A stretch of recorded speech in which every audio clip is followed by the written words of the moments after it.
Welcome. In front of me is a Samsung Galaxy A10s, and today I will show you how to capture a screenshot on this phone.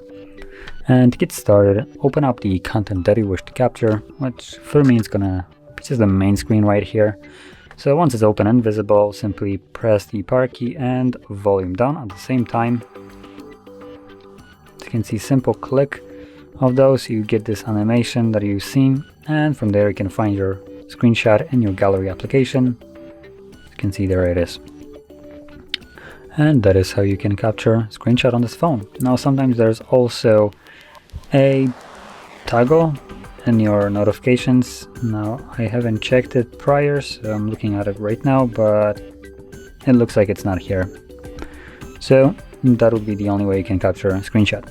Now that being said, if you found this very helpful, don't forget to hit like, subscribe, and thanks for watching.